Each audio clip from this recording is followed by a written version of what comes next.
ایک صاحب پوچھتے ہیں کہ وضو کی سنتیں کون کون سی ہیں اور کتنی ہیں؟ یاد رہے وضو کی سنتیں حضرات اہل علم نے شمار کے اعتبار سے متعدد بیان کی ہیں، جو آپ کے سامنے ابھی بیان کی جا رہی ہیں۔ ان سنتوں کا خاص خیال رکھ کر وضو کرنا چاہیے۔ آپ کے سامنے 14 سنتوں کا بیان ہوگا۔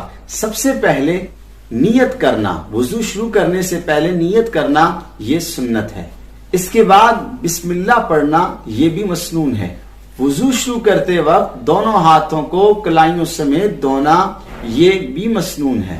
کلی کرنا، مسواک کرنا، ناک میں پانی ڈالنا، داڑھی کا خلال کرنا، ایک بار پورے سر کا مسح کرنا، کانوں کا مسح کرنا، ایک بار پورے سر کا مسح کرنا بھی مسنون ہے۔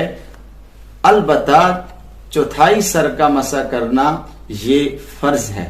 کانوں کا مسح کرنا بھی مسنون ہے۔ ہاتھ اور پاؤں کی انگلیوں کا خلال کرنا بھی مسنون ہے۔ ہاتھ اور پاؤں دھوتے وقت انگلیوں کی طرف سے ابتدا کرنا، انگلیوں کی جانب سے آغاز کرنا یہ بھی مسنون ہے۔ اور یہاں یہ بات بھی یاد رکھیں کہ پے در پہ لگاتار تسلسل کے ساتھ بغیر کسی وقفے کے وضو کرتے رہنا، ایک اعضاء کو دھونے کے بعد دوسرے عضو کو دھونا لگاتار یہ بھی مسنون ہے۔ اور وضو کا جو طریقہ ہے اس طریقے کے ساتھ، اس ترتیب کے ساتھ وضو کرنا بھی مسنون ہے۔ اور آخر میں یہ بھی سمجھتے جائیں کہ وضو میں جو اعضاء دھوئے جاتے ہیں ان کو 3 مرتبہ دھونا یہ مسنون ہے، جیسا کہ احادیث طیبہ سے ہمیں معلوم ہوتا ہے۔